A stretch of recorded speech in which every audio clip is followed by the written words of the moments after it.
Former minister Swami Prasad Maurya ji इस वक्त जुड़े हुए हैं। विश्व हिंदू परिषद के राष्ट्रीय प्रवक्ता और सीनियर लीडर विनोद बंसल जी हैं। सुशील दुबे उत्तर प्रदेश के बहुत ही जाने माने पत्रकार। आचार्य प्रमोद कृष्णम हमें थोड़ी देर में ज्वाइन करेंगे। संजय त्यागी भारतीय जनता पार्टी से हैं। IP सिंह समाजवादी पार्टी के राष्ट्रीय प्रवक्ता हैं, वो हमारे साथ जुड़ चुके हैं। मैं आप सबका बहुत आभार प्रकट करता हूं, धन्यवाद। और मैं कार्यक्रम की शुरुआत स्वामी प्रसाद मौर्य जी से करना चाहता हूं। स्वामी प्रसाद जी, आपका बहुत शुक्रिया और धन्यवाद हमें समय देने के लिए। मैं उम्मीद करता हूं कि आपने RSS के चीफ मोहन भागवत जी का स्टेटमेंट ज़रूर सुना होगा। उनके स्टेटमेंट को लेकर आप क्या धारणा रखते हैं? तो आप भी ब्राह्मणों को भला बुरा कह रहे हैं और वो भी, तो इतनी सिमिलैरिटी आप दोनों के स्टेटमेंट में कैसे? भाई ब्रजेश जी, मैं आपका बहुत सम्मान करता हूं क्योंकि आप बहुत वरिष्ठ पत्रकार हैं। हमने आज 16 दिन मेरे मांग पर वक्तव्य की बहस लगातार चल रही है। हमने एक भी दिन ना ब्राह्मण का विरोध किया, ना धर्म का विरोध किया, ना तुलसीदास की पूरी रामायण का विरोध किया, ना किसी आराध्य देव का विरोध किया। हमने तो तुलसीदास की चौपाई के कुछ अंश जिससे जाति सूचक शब्दों का प्रयोग कर नीच और अधम कहा गया, महिला देश की समस्त महिलाओं और शूद्रों को अपमानित करने और प्रताड़ित करने की बात कही गई, महिलाओं को अधम से अधम यानी नीच से भी नीच बताया गया। हमने तो केवल कुछ इन टिप्पणियों से जुड़े चौपाई के आपत्तिजनक अंश को संशोधित करने या उसे विलोपित करने या प्रतिबंधित करने की मांग की। हमने एक बार भी पूरे प्रकरण में ब्राह्मण को कभी भी किसी प्रकार का आरोप से आरोपित नहीं किया जी। इसलिए हमारी जो मांग थी, मैं आज भी उसी पर कायम हूं। हम केवल कुछ आपत्तिजनक टिप्पणियों को निकालने के पक्षधर हैं, इसके बाहर मैं नहीं जाना चाहता। रही बात पंडितों को लेकर RSS चीफ की एक स्टेटमेंट आया है, मुझे उम्मीद है कि आपने वो जरूर पढ़ा होगा। हाँ जी, पढ़ा भी है, देखा भी है और मैंने उस पर अपना रिएक्शन भी ट्विटर के माध्यम से दिया है जी। क्योंकि मैं शुरू से कह रहा था मैं सच की लड़ाई लड़ रहा हूं, क्योंकि भारतीय संविधान अनुच्छेद 15 इस बात का स्पष्ट व्याख्या करता है कि धर्म, जाति, जन्मस्थान और लिंग के आधार पर किसी के साथ कोई भेदभाव नहीं किया जा सकता। हमने केवल इस बात का उदाहरण दिया कि रामचरितमानस की चौपाइयों के कुछ अंश आपत्तिजनक हैं, इससे महिलाओं का अपमान होता है, महिलाओं को प्रताड़ित करने की बात कही जाती है, शूद्रों को प्रताड़ित करने और अपमानित करने की बात कही जाती है। आपकी बात मैं समझ गया, लेकिन RSS चीफ के स्टेटमेंट पर आप क्या धारणा रखते हैं? देखिए, अब चूंकि हिंदू धर्म की रक्षा का बहुत बड़ा उत्तरदायित्व प्रत्यक्ष और अप्रत्यक्ष रूप से RSS के लोग संभालने का काम करते रहते हैं। अब श्री भागवत जी ने इसको किस नियत से कहा उस पर तो मैं टिप्पणी नहीं कर सकता। हां, इतना जरूर है, वो मन से बात कही या मजबूरी में कही, लेकिन सच उनके मुंह से निकल आया, यानी सच कहने की उन्होंने हिम्मत दिखाई। ये बड़ी बात है और मैं समझता हूं कि इसको और किसी को अन्यथा नहीं लेना चाहिए। देखिए, उनके बयान का तो मतलब है कि पंडित सच नहीं बताता, सही बात नहीं बताता। तो स्वामी प्रसाद भी कह रहे हैं हाँ, पंडित सच नहीं बोलते।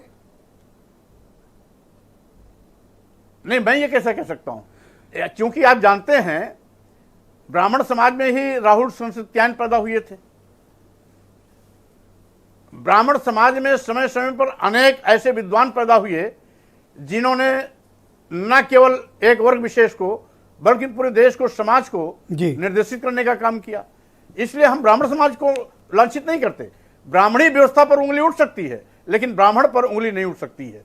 तो इसलिए वो माननीय भागवत जी ने जो इस मामले पर स्पष्टीकरण दिया, चाहे धर्म पर कोई खतरा देके किए हों या कहीं ना कहीं बात को विराम देने के लिए लगा कही हो या धर्माचार्यों को इंगित किया हो कि इसको संशोधन करके इस विवाद को खत्म किया जाए, लेकिन उनकी मंशा क्या थी उसको बेहतर तरीके से एक सीनियर पॉलिटिशियन होने के नाते आप भागवत जी के स्टेटमेंट को ठीक मानते हैं या गलत मानते हैं?